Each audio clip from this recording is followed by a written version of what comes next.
네, 감사합니다. 이 아침 우리에게 주신 하나님의 말씀은 신약 성경 갈라디아서 제4장 1절에서 7절까지 말씀입니다. 지난주에 이어서 이번 주일에도 갈라디아서 제4장 1절부터 7절까지 말씀 찾으신 분들은 자신의 성경을 들고 자리에서 일어서 주시기 바랍니다. 신약 성경 갈라디아서 제4장 1절에서 7절까지 말씀입니다.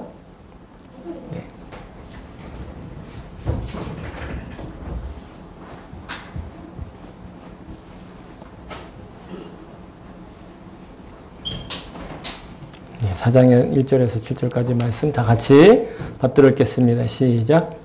내가 또 말합니다. 유업을 이을 사람은 모든 것의 주인이지만 어릴 때에는 종과 다름이 없고 아버지가 정해놓은 그때까지는 보호자와 관리인의 지배 아래에 있습니다. 이와 같이 우리도 어릴 때에는 세상의 유치한 교훈 아래에서 종노릇을 하였습니다. 그러나 기한이 찼을 때에 하나님께서는 자기 아들을 보내셔서 여자에게서 나게 하시고 또한 율법 아래에 놓이게 하셨습니다. 그것은 율법 아래에 있는 사람들을 속량하시고 우리로 하여금 자녀의 자격을 얻게 하시려는 것이었습니다. 그런데 여러분은 자녀이므로 하나님께서 그 아들의 영을 우리의 마음에 보내주셔서 우리가 하나님을 아빠, 아버지라고 부를 수 있게 하셨습니다. 그러므로 여러분 각 사람은 이제 종이 아니라 자녀입니다. 자녀이면 하나님께서 세워주신 상속자이기도 합니다. 아멘. 네, 주의 말씀입니다. 모두 자리에 앉아주시기 바랍니다. 네, 설교를 위해서 잠깐 기도하겠습니다. 참 좋으신 하나님, 이 시간 주의 귀한 말씀을 들고 섰습니다. 부족하고 미약하지만 분명히 하나님께서 우리의 입과 귀를 통해서 친히 말씀하실 줄로 믿습니다. 오직 성령님께서만 역사하시고 성령님이 하시는 그의 음성을 들을 수 있는 주님의 사랑하시는 귀한 백성들 되게 도와주시옵소서. 다른 곳이 아닌 바로 지금 이곳에 주님 친히 역사하여 주시옵소서. 감사드리며 예수님의 이름으로 기도합니다. 아멘. 할렐루야. 아멘. 주의 이름을 찬송합니다. 계속해서 갈라디아서 강해를 하고 있는데요. 지난 주일엔 우리가 율법의 역할 그리고 쓰임새에 대해서 나누었는데 율법은 바로 정답을 이야기하는 것이 아니라 오답을 가르쳐주고 우리가 어떤 오답을 쓰고 있는지 가르쳐주는 오답 노트와 같고 그래서 우리의 죄와 허물과 또 우리가 멸망으로부터 구원받아 마땅히 회개해야 할 그런 존재임을 가르쳐주고 안내하는 안내자의 역할을 한다. 그런 말씀을 드렸습니다. 그래서 우리가 우리는 죄사함을 받아서 또 거듭나서 영생해야 할 존재다 하는 것을 아주 분명하고 명확하게 보여주는 것이 그게 바로 율법의 역할이고 또 그의 유용함이다. 이런 말씀을 주님이 하시는 걸 들었는데요. 우리가 율법은 유용하게 활용하되 또 그 율법의 조문에 휘말리지 않는 그런 삶을 좀 기대합니다. 그래서 우리가 이 땅을 살아갈 때 어떤 억눌림이나 또 우겨쌈이나 핍박이나 압박 이런 것들이 없는 자유로운 삶을 위해서 오히려 주님께서 우리에게 율법을 잠시 허락하신 그 은혜와 사랑을 기억하실 수 있기를 정말로 열망하고 소망합니다. 아멘. 자, 오늘 본문도 사실은 율법과 관련되어 있는데 율법의 역할을 살짝 이야기를 하면서 그 율법의 역할을 통해서 오히려 우리의 진면목을 그러니까 우리의 진짜 정체성을 우리가 정말 마음에 끝까지 포기하지 않고 놓치지 않아야 될 자신의 정체성 즉 아이덴티티 영적인 아이덴티티를 이야기하고 있는데요.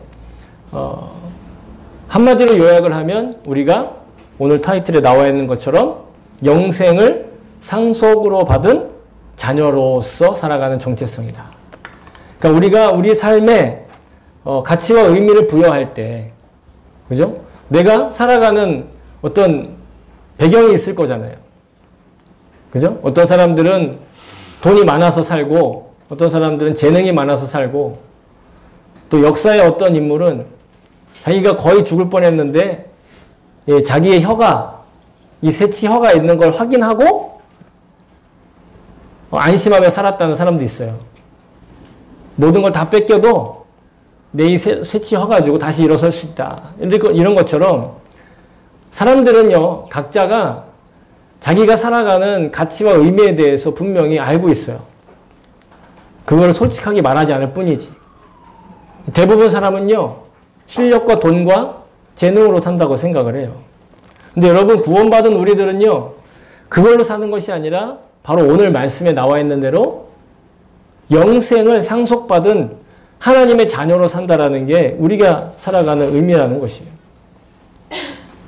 왜냐하면 성경이 그렇게 이야기하고 있기 때문이죠. 지금까지 어떤 위대한 사람들이 그렇게 살아서가 아니라 성경이 우리에게 가르쳐주고 있다는 거예요. 그래서 성경은 예수님의 이름을 믿고 회개하여 죄사함을 얻어서 거듭난 사람들, 즉 길게 얘기했지만 구원받은 사람들, 예수 이름 믿고 구원받은 사람들을 뭐라고 부릅니까? 하나님의 자녀라고 부른다는 거예요. 여러분 기억하세요. 이거는 꼭 기억하시기 바랍니다. 요한복음 1장 12절에 영접하는 자 곧 그의 이름을 믿는 자들에게는 하나님의 자녀가 되는 권세를 주셨으니 하나님의 자녀가 되는 권세를 받았다. 일본어 성경은요, 그거 자격이라고 얘기하고 있어요. 우리가 가진 자격 중에 하나님이 인정하시는 자격은 예수님을 구세주로 고백하고 하나님의 자녀가 된 권세.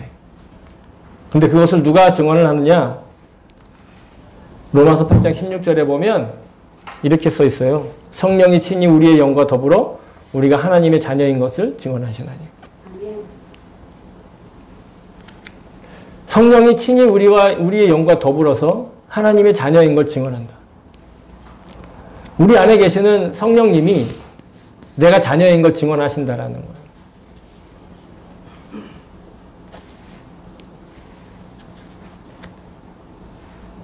우리는 둘 중에 하나예요. 우리의 운명은. 여러분 운명, 숙명 이런 말 좋아하죠. 좋은 운명을 타고났으면 좋겠다. 좋은 숙명을 타고났으면 좋겠다. 다들 많은 사람들이 그렇게 생각하는데 우리의 영적인 숙명이 있는데 그건 바로 하나님의 자녀에 포함되어 있거나 그렇지 않거나 둘 중에 하나예요. 그 가운데는 없어요. 배타적이에요. 진리는요, 배타적일 수밖에 없어요. 진리는 이거 아니면 저거일 수밖에 없어요. 아, 그거 너무 독단적이에요. 요즘 같은 세상에 그런 게 어디 있어요? 라고 말하지만 아니 여러분, 제가 이곳에 있어요. 근데 동시에 우리 집에 있을 수 있나요? 제가 일본에 있어요. 동시에 미국에 있을 수 있나요? 그렇지 않아요. 그리고 나라고 하는 사람은 이곳에 나밖에 없어요. 그럼 그게 진리 아닙니까? 그런데 세상은 상대적이니까 그거 진리를 얘기하면 독단적이니까 그렇게 말하지 말고 여기에 있을 수도 있고 저기에 있을 수도 있고 그렇게 해도 되고 저렇게 해도 된다라고 얘기하라고 사람들은 살짝 이렇게 얘기하잖아요. 그러나 그건 진리가 아니라는 거죠. 진리는 뭐냐? 우리가 복음으로 인해서 하나님의 자녀가 되었다라는. 하도 여러 번 들으니까 별로 그렇게 큰 감흥이 없는 거잖아요. 그죠? 다른 이야기를 듣고 싶은 거예요, 우리는. 그러나 여러분, 이 증거나 노력이 나의 증거나 이 약속이 나의 노력이나 아니면 내가 어떤 일을 이룬 성과나 그런 어떤 실력이 있는 게 아니라 성령님이 우리 안에 지금 내주하고 계시기 때문에 우리에게 이 자녀됨이 확증되는 거예요. 내가 열심히 노력했고 내가 이것도 이루었고 저것도 이루었고 이것도 가졌고 저것도 가져서가 아니에요. 그냥 내가 믿음으로 고백하면 지금 내 안에 살아계신 성령님께서 끝까지 기억하고 책임져 주신다는 거예요. 성경은 그래서 약속된 말씀으로 우리에게 이스라엘이 된 우리에게 이렇게 얘기하시는 거예요. 너희는 강하고 담대하라. 두려워하지 말라. 그들 앞에서 떨지 말라. 이는 내 하나님 여호와 그가 너와 함께 가시며 결코 너를 떠나지 아니하시며 버리지 아니하실 것임이라. 떠나지도 않으시고 버리지도 않으신 하나님께서 어떻게 한다고요? 영원토록 기억하신다고요. 뭐를? 내가 하나님의 자녀인 거예요. 인간은 잊어버리고 인간은 포기하고 인간은 지키지 못해요. 그러니까 우리의 노력이나 우리의 능력이나 우리의 성취나 우리가 가지고 있는 그런 것들로 재능으로는요. 자기가 하나님의 자녀인 걸 증거할 수 없어요. 하다못해 아침에 일어나서 주일 예배 오는데 넥타이를 까먹은 저도 있잖아요. 제가 오늘 일부러 넥타이를 안 맨 게 아니고 아침에 까먹었어요. 잊어버리고 넥타이를 못하고 왔단 말이에요. 인간이란 그런 존재 아닙니까? 저만 그럽니까? 여러분은 그렇지 않습니까? 네? 목사님 칠칠치 못하게 넥타이도 못하고 잊어버리고 왔다고 그렇게 얘기하실지 모르겠지만 인간이 그런 존재예요. 그러나 여러분 목사가 넥타이를 까먹었다고 하나님이 우리를 하나님의 자녀인 걸 잊어버리시지 않는다라는 거예요. 목사가 하나님 아닙니다. 목사가 하나님 모든 것들을 다 알려줄 수 없습니다. 하나님은 친히 우리에게 각자 개인에게 직접 말씀으로 약속하신다는 거예요. 그러니 말씀이 우리의 기준인 거예요. 말씀이 뭐라고 약속하는지가 우리에게 확실한 증거라는 거예요. 하나님의 자녀가 되었다는 건 어떤 현상이나 결과나 아니면 눈에 보이는 성과나 선행에 의해서 증명되는 게 아니에요. 내가 착하게 살았다고 하나님이 나에게 하나님의 자녀가 되는 권세를 준 게 아니다라는 거예요. 오직 뭐가? 말씀의 약속이 우리가 자녀 되었다라는 걸 증언하고 있다라는 거예요. 여러분이 변함없는 하나님의 자녀인 것은 물론 여러분들 다 착하게 잘 살고 성실하고 문제없이 죄 없이 살지만 그것 때문에 우리가 하나님의 자녀가 된 게 아니에요. 하나님의 자녀가 된 건 이 말씀 때문에 그러던 거예요. 그래서 여러분 우리의 형편이나 아니면 주변에 그런 맺어진 인간관계나 사람들 보면서 우리가 하나님을 믿으면 우린 반드시 실족하고 반드시 실망하고 반드시 낙심하게 되는 거예요. 물론 함께 공동체를 이루어가는 이 교회 공동체의 지체들이 소중하고 또 그 역할들이 다 필요합니다. 그러나 우리가 사람의 형편이나 아니면 상황에 휘말리거나 붙들리지 않아야 여러분 진짜 건강한 관계를 유지할 수 있는 거예요. 그렇지 않으면 우리는 반드시 실망해요. 반드시 낙심해요. 그죠? 오늘도 보세요. 빈자리가 너무 많으니까 여러분들 마음에 첫 번째 무슨 생각이 들었어요? 왜 이렇게 사람이 없지? 이 생각부터 바로 들잖아요. 근데 여러분 그것이 우리의 하나님의 자녀인 것을 흔들 수 없어요. 그것이 하나님과 우리의 관계를 흔들 수 없다라는 거예요. 왜냐하면 하나님의 말씀의 약속을 붙들면 우리의 아무리 어려운 시련도 또 한심하고 사악하고 무능한 사람과 엮이게 되는 일이 있더라도 우리 각자에게 주어진 삶의 자리, 그 사명을 포기하지 않는 힘을 하나님 반드시 주기 때문이죠. 한국에 유명한 그룹들이 몇 개 있는데 그 중에 굉장히 유명한 그룹 중에 어떤 그 사장님, 그러니까 회장님이 이런 말을 남겼어요. 시련은 있어도 실패는 없다. 굉장히 유명한 말이거든요. 멋있잖아요. 이 말 그대로 우리 인생을 살 때 시련은 많지만 실패는 없는 거예요. 그렇잖아요. 그런데 그 사업가도 결국은요. 인생이 끝나고 하늘나라 갔어요. 그리고 자기 손에 쥐었던 모든 거 다 이 땅에 놓고 빈몸으로 갔어요. 쓸쓸한 최후죠. 아무리 주변에서 칭송을 하고 그 사람의 업적을 이야기하고 예? 여러분 한국에 가면요. 그분이 얼마나 대단한 일을 했는지 기념관까지 있어요. 그 사업가에. 저 아산만 방조제에 가면 예? 그 안에 물을 가두는 일을 그냥 끝에 공사를 못 맞추고 있었는데 이렇게 버려지는 유조선을 가지고 물길을 막아가지고 있잖아요. 그래가지고 그 방조제를 만들어서 그래서 공사를 끝냈다는 거 아니에요. 그러면서 남긴 말이 해봐는 봤어 뭐 이러면서 하기는 해봤나 뭐 이러면서 무슨 말 하는지 모르시나 봐요. 어쨌든 중요한 건 우리가 믿는 복음은 그런 인생 가운데 어떤 가시적인 성과나 꼭 증명을 해내야만 겨우 가치를 갖게 되는 우리의 이 세속적인 가치의 가르침이 아니다라는 것. 그걸 우리가 기억하는 것입니다. 이 세속적인 가르침과 가치관 그리고 처세술은요. 삶의 요령들은요. 율법처럼 우리의 인생의 치명적인 약점을 가르쳐줘요. 그것이 우리의 해법이 아니다라는 거예요. 여러분 그걸 기억하셔야 돼요. 오늘 성경에 보면 3절에 세상에 유치한 교훈이라는 표현이 나오거든요. 여러분 성경에 이 앞에 있지 않고 성경에 있다고요. 성경에 3절에 세상에 유치한 교훈.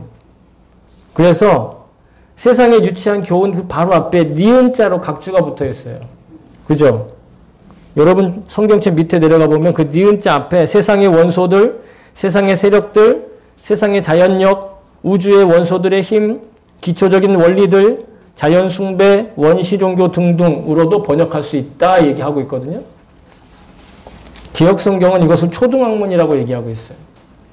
제가 지지난주에 말씀드린 것처럼 율법의 역할이 우리의 초등학문을 가르쳐주는, 기초를 가르쳐주는 일이다 말씀을 드렸는데 그게 바로 어떻게 보면 오늘날 표현으로 얘기하면 이 세상의 유치한 교훈이라는 것은 다시 말하면 과학적이고 인문학적인 세계관, 세속적인 처세술, 심리적인 행동 방법, 요즘에 성격 유형 막 이런 거 많이 하잖아요. 많이 들어보셨죠? MBTI 혈액형이 어쩌니 이런 얘기 많이 하잖아요. 우리 실상에서 주고받는 그런 실질적인 이야기들, 태도, 자세, 영향을 미치는 것들 많이 있잖아요. 그런 것들이 다 세상에 유치한 교훈이라는 거예요. 그게 여러분 필요 없다는 것이 아니라 그런 방법들을 사용하지 말라는 것이 아니라 어쨌든 그런 방법들은 임시방편이라는 거예요. 그런 방법들이 우리에게 정답을 줄 수 있다 없다? 없다라는 거예요. 물론 즐겁고 재밌는 일 그리고 사람들한테 도움이 되는 그런 많은 일들이 있잖아요. 저도 그런 것들을 필요하다고 생각을 해요. 인간관계를 위해서 어떻게 말하는 게 좋고 어떤 식으로 대하는 게 좋고 그게 필요 없다는 것은 아니에요. 그러나 오히려 그런 것들이 우리의 연약함과 우리의 부족함과 미약함을 더 분명히 드러내고 있다는 거예요.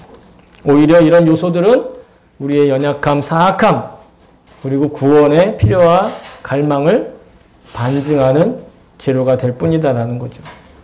우리의 궁극적인 해법을 가르쳐주거나 우리를 구원할 수 없다라는 것입니다. 오히려 문제의식을 더욱 분명하게 드러내고 있는 것이죠.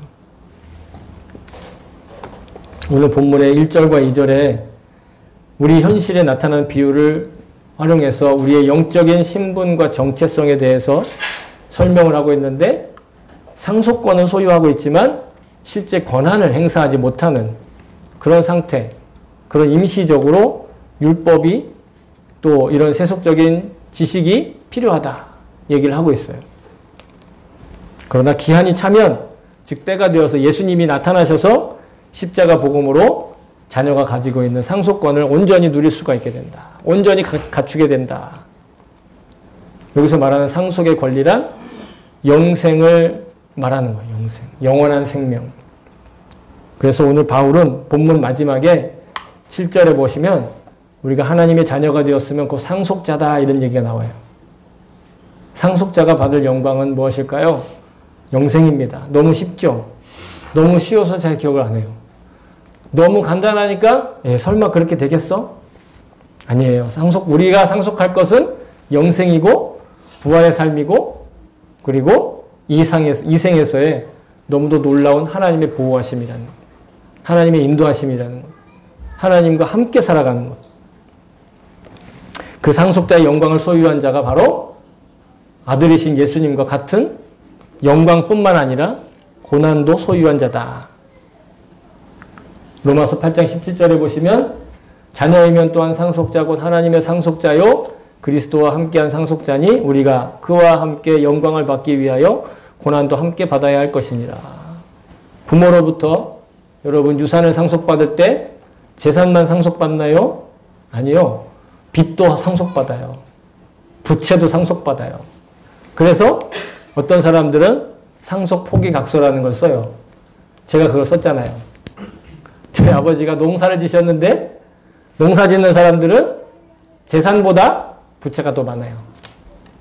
그래서 그 상속을 받으면 재산을 조금 받고 빚은 더 많이 받는 거예요. 그런 사람들을 위해서 상속 포기각서라는 게 있어요. 상속을 포기하는 거예요. 부채를. 여러분, 우리가 경험하고 있는 이 고난은 하나님께서 예비하신 영광과 비교할 수 없는 아주 미미한 것이다. 또 이렇게 얘기하고 있었거든요. 18절에 보시면 로마서 8장 18절이에요. 생각하건대 현재의 고난은 장차 우리에게 나타날 영광과 비교할 수 없다. 어떻게? 여러분, 빚이 유산을 상속받으려고 보니까 빚이 얼마? 1억엔인 빚이 1억엔이에요. 상속을 포기해야겠죠. 그죠? 빚이 1억엔인데 어떻게 갚아요? 그런데 재산이 얼마? 1조엔. 감이 안 오시나 봐요? 너무 커서? 네, 좋아요. 빚이 100만 엔이에요. 근데 상속이 1억 엔이에요. 그러면 상속을 포기해요? 상속을 받아야죠.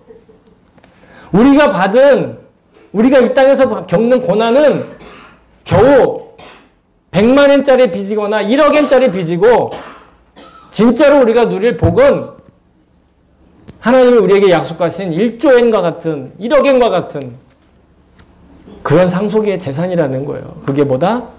영생이라는, 부활이라는, 하나님의 자녀가 되었다라는. 지금 실감하지 못해도 이 말씀이 우리에게 그걸 약속하고 있다는. 우리는 뭘 믿는 거예요? 우리의 실감을 믿는 거예요? 체감을 믿는 거예요? 경험을 믿는 거예요? 아니요. 우리의 환상을 믿는 게 아니에요. 우리는 꿈을 믿는 게 아닙니다. 우리가 소망을 갖는다고 해서 꿈을 믿는 게 아니에요. 이 말씀이 약속하는 거를 붙들기 때문에 소망이 있는 거예요.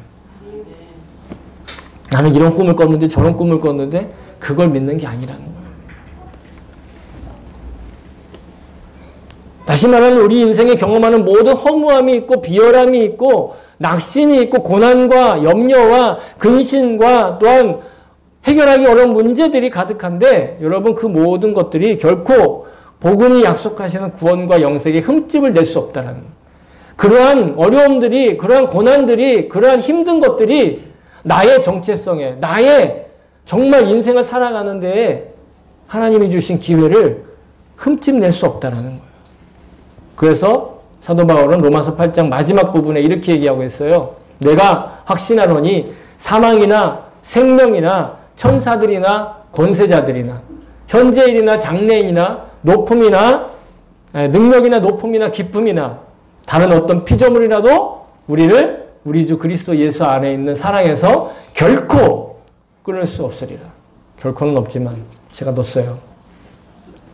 결코 하나님의 사랑에서 여러분의 그 문제가, 여러분의 그 괴로움이, 여러분의 그 고민이, 여러분의 그 산과 같이 산더미처럼 쌓여있는 그 모든 것들이 결코 흠집 낼 수 없어요. 결코 하나님과 우리의 사랑을 끊어낼 수 없다는. 어떻게 해요? 우리가 어떻게 그걸 확신해요? 성경이 약속하시니까. 우리가 믿는 건 우리의 대표자가 얼마나 대단해서가 아니에요. 우리 안에 뭔가 대단한 간증들이 많아서가 아니에요. 하나님의 말씀이 약속하시기 때문에. 여러분, 이 말씀을 믿는 것인 줄로 믿습니다. 저와 여러분의 믿음이 대단하죠? 그죠? 대단합니다. 보세요. 일본에 1억 2천만의 인구가 있는데 그 중에 0.4%밖에 개신교인이 아니에요. 1000명 지나면 그 중에 한 명 있을까 말까 그런 확률로 살아가고 있어요. 얼마나 대단합니까? 한국에서 우리를 보면. 그런데 그래서 우리를 구원하신 게 아니라는 거예요. 그것이 우리의 자부심이 아니라는 거예요. 그냥 하나님께서 우리에게 약속하신 말씀이 있기 때문에 그래서 우리가 든든하게 살아가는 거예요. 그래서 우리가 포기하지 않는 거예요. 그래서 우리가 이 악조 코너에서도 주일 예배를 지킬 수 있는 거고, 이 한 주간의 삶에 주님 바라보며 살아갈 수 있는 거고, 제가 이렇게 열을 내며 말씀드릴 수 있는 거예요. 꽉 차 있지 않지만. 왜요? 형편과 상황을 보면 여러분들도 기운 빠지죠. 기운 빠지는 여러분들의 모습을 보는 저도 기운이 빠질까요? 안 빠질까요? 모습만 보면 기운 빠지지만 저는 그 모습을 보는 것이 아니라 뭘 붙들고 있어요? 하나님의 말씀을 붙들자 이거예요. 왜? 하나님의 말씀이 약속하고 있으니까. 그러나 물론 우리도 아무런 공로도 없고 미약하고 심지어 때로 우리가 자주 주님을 배신하기도 하고 무시하기도 하고 심지어 그 말씀을 모욕하고 모독할 때도 있었어요. 그러나 하나님께서 우리를 여전히 사랑하시기에 우리를 자녀 삼아주시고 인생을 살고 있지만 영생을 살고 있는 거예요. 여러분, 이게 복음이에요. 복음은 감춰져 있는 게 아니에요. 복음은 특별한 사람만 아는 게 아니에요. 복음은 특별한 사람들만 해석을 해가지고 야 이게 복음이구나. 그게 아니에요. 그냥 모두가 다 무시하기 때문에 감춰진 것처럼 보이는 거예요. 다 모두가 다 그것을 가볍게 여기기 때문에 그래서 알지 못했던 것뿐이지 이 복음은요. 이미 태초부터 지금까지 모든 사람에게 만천하에 이미 공개되어 있어요. 이미 다 알려져 있는 거예요. 다만 우리가 우리 스스로 거부했을 뿐이죠. 그러므로 우리에게 오늘 말씀이 우리에게 약속하시는 삶의 의미, 내가 살아가는 삶의 의미, 어떠한 환경이고 어떠한 삶이라도 그 삶의 의미는 오직 하나님의 자녀답게 그 품격을 지키며 살아가는 거예요. 여러분, 우리 삶은요, 품격 있는 삶이라는 거예요. 오늘 타이틀에 나온 것처럼 하나님 자녀가 가지고 있는 품격이 필요하다라는 거예요. 하나님의 자녀다움에 어떤 그런 자격에 걸맞는 그 옷이 필요하잖아요. 우리는 아브라함의 후손으로 약속을 받았죠. 예수 그리스도를 믿는 사람 모두 다 아브라함이 받은 약속, 하나님께서 아브라함에게 하신 약속, 그 약속을 받는 인생이 되었다. 성경이 고백하고 있어요. 그리고 그 자녀는 곧 상속자예요. 상속을 받은, 상속에 권리를 받은 사람은요, 아무리 그가 아직은 그 권리를 행사하지 못했더라도 집주인의 아들이면 종들이 그를 보호할 수 있지만 무시할 수 없어요. 그 자격을 뺏을 수 없다라는 거예요. 그러니 우리는 그 종들보다 지식이 없는 그런 존재로 살고 있었다 할지라도 상속자의 품격과 품위를 갖춰야 된다는 거예요. 그 배워야 할 기간이 있는데 그 품격을 배우기 위해 하나님이 율법을 주셨다는 거예요. 이 땅에 율법을 주시고 십계명도 주시고 출애굽기 신명기를 통해서 또 율법도 주시고 신약 성령에 들어오면 예수님의 말씀, 예수님의 가르침, 특별히 산상수훈과 여러 가지 사도들의 가르침이 있잖아요. 그죠? 왜 그걸 또 주셨냐? 자녀다운 삶, 품격 있는 삶, 하나님의 자녀의 영광에 어울리는 그런 삶을 살게 하시려고. 그 삶은 바로 거룩한 삶입니다. 하나님이 이스라엘 백성을 애굽에서 구원하시고 이렇게 말씀하셨어요. 나는 너희의 하나님이 되려고 너희를 애굽 땅에서 인도하여낸 여호와라. 내가 거룩하니 너희도 거룩할지어다. 하나님께서 우리를 불러내셨기 때문에 하나님이 거룩하시면 우리도 거룩한 삶을 살아가는 것이 가능하다라는 거예요. 해야만 한다, 할 수 없는 걸 억지로 해라가 아니라 이미 그렇게 할 수 있다라는 거예요. 누굴 통해서? 성령을 통해서. 그리고 뭘 통해서? 말씀을 통해서. 말씀의 그 가르침을 통해서. 누군가의 가르침이 아니에요. 그러니 우리가 거룩하게 살아야 될 이유? 바로 영생의 품격을 가진 하나님의 자녀이기 때문이다. 여러분 꼭 잊지 마시기를, 기억하시기를 바랍니다. 물론 현실적으로 부담스러울 수 있어요. 또 어렵게 느껴지고 어색하고 심지어는 여러 가지 방해도 있고 내 개인적인 한계와 좌절, 실망 이런 것들을 발견하게 되는 건 여러분 당연할지 모르겠습니다. 그러나 결코 우리가 하나님의 자녀로 영생의 품격을 가진 존재임을 잊지 않고 포기하지 말아야 하는 거예요. 사도 바울이 오늘 갈라디아서 마지막 장인 6장 9절에 이렇게 얘기합니다. 우리가 선을 행하되 낙심하지 말지니 포기하지 아니하면 때가 이름에 거두리라. 그 때가 이를 때 반드시 하나님 응답하신다라는 거예요. 이 땅에서 내가 무엇을 하든 이 땅에서 내가 하나님께 받은 그 약속을 잊지 않고 포기하지 않고 이 삶을 주님 바라보는 삶을 선을 행하는 하나님이 원하시는 그 삶을 행하면 반드시 열매를 거둔다. 또한 동시에 그 삶에 우리 땅에 우리의 잘못과 허물이 있을 때 또한 징계도 받습니다. 네? 그런 것들을 두려워하지 말라고 성경은 이야기합니다. 우리에게 시련이 있을 때. 히브리서 12장 5절에 또 아들들에게 권하는 것 같이 너희에게 권하신 말씀도 잊었도다. 일러스되 내 아들아 주의 경계하심을 경히 여기지 말며 그에게 꾸지람을 받을 때 낙심하지 말라. 하나님께 꾸지람 받고 하나님께 징계받고 하나님의 말씀을 통해서 내 양심에 찔림을 받을 때 낙심하지 말고 두려워하지 말고 염려하지 말라는 거예요. 왜? 우리가 하나님의 참된 자녀이기 때문에 죄와 허물에 대한 징계를 받는다라는 거예요. 우리가 하나님의 자녀답게 늘 살지 못할 때 있잖아요. 그때 하나님께서 우리에게 자극하실 때 있어요. 그때 우리가 낙심하거나 실망하거나 또 포기하지 말아야 돼. 왜? 계시록 3장 19절에 보시면 물은 내가 사랑하는 자를 책망하며 징계하노니 그러므로 내가 열심을 내라 회개하라. 회개하기만 하면 돌이키기만 하면 그 모든 것들을 돌이켜주시고 회복시켜주시고 그리고 그것이 하나님이 우리를 사랑하시는 증거라는 거예요. 하나님 우리를 사랑하시는 증거가 꼭 좋은 일들만 있고 나쁜 일들이 사라지는 것이 아니라 이런 징계와 혹은 고난과 시련을 통해서도 하나님 나를 사랑하신다는 걸 확인할 수 있다는 거예요. 히브리서 12장 8절과 10절에 보시면 징계는 다 받는 것이겠거늘 너희에게 없으면 사생자여 친아들이 아니니라. 오직 하나님은 우리의 유익을 위하여 그의 거룩하심에 참여하게 하시느니라. 거룩한 삶을 살지 못하게 되면 마음에 두려움이 오고 염려가 돼요. 하나님을 믿는 사람이라면. 근데 그것은 하나님이 우리를 사랑하신다는 증거이기도 하다는 거예요. 그리고 내가 하나님의 친자녀라는 증거이기도 하다라는 거예요. 우리는 예수님의 이름을 믿고 죄를 회개했습니다. 아멘? 그래서 죄사함을 받았습니다. 그리고 거듭났습니다. 그럼 이제는 인생을 살지만 여러분 우리는 영생을 산다고 믿는 거예요. 인생을 살고 있지만 이미 영생이 시작됐어요. 그 주인공이에요. 그럼에도 종종 실패하고 범죄하고 때로는 주의 말씀을 가볍게 여기고 모욕할 때가 있죠. 그렇다 하더라도 여러분 주님은 결코 우리를 잊지 않으시고 손을 놓지 않고 붙들고 계십니다.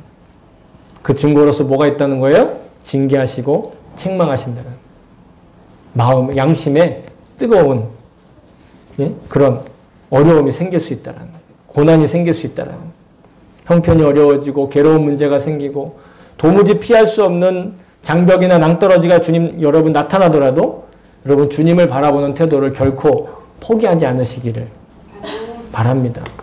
왜? 하나님의 자녀에게 맡기신 거룩한 삶의 품격을 지키기 위해서 그때가 절호의 찬스라는 거예요. 물론 우리의 직접적인 잘못이나 그런 환경과 상관없이 겪는 사회적인 부조리가 있어요. 인간관계의 그 사악함이 있어요. 나랑 전혀 상관없는데 그 피해가 나한테 그런 경우들이 있죠.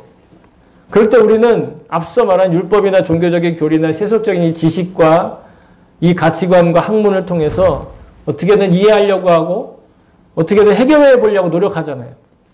그죠?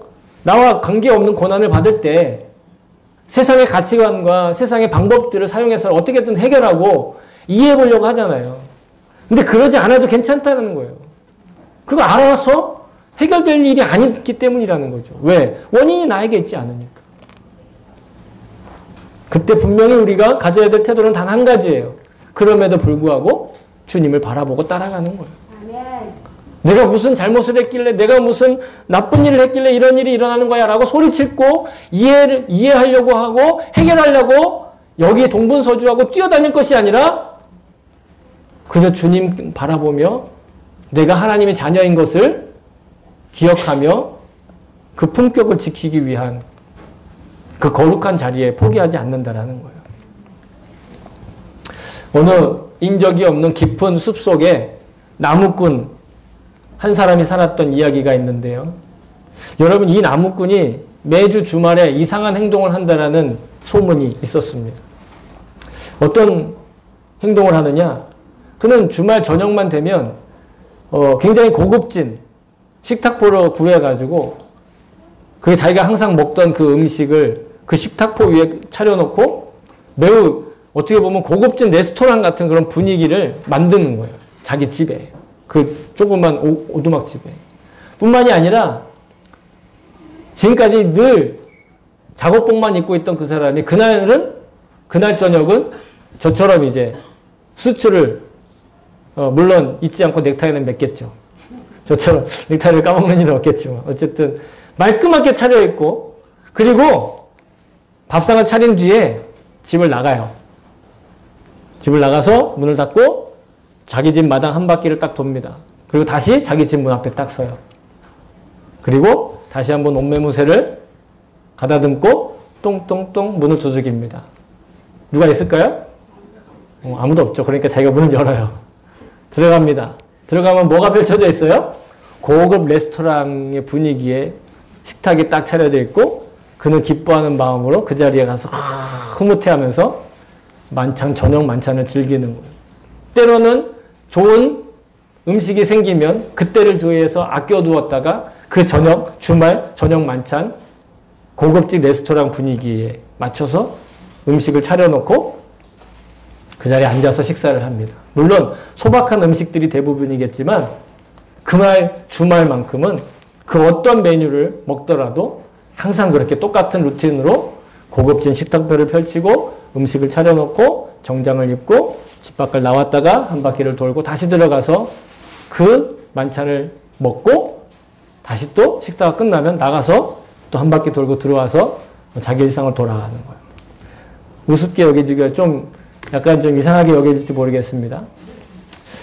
그 이유에 대해서 그 소문을 듣고 마을 사람이 그 이유에 대해서 그 나무꾼을 만난 뒤에 물어봤어요. 왜 그랬느냐고.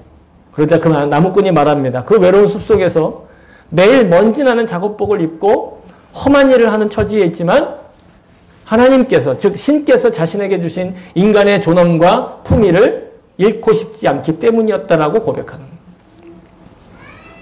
어떻게 보면 우스꽝스럽고 어떻게 보면 미친 것 같은 그런 행동처럼 이해하지 못하는 사람들은 바라보지만 그는 자신의 존엄을 그 매주 주말에 저녁 식탁에서 확인하고 그리고 그 힘으로 살아가는 거예요.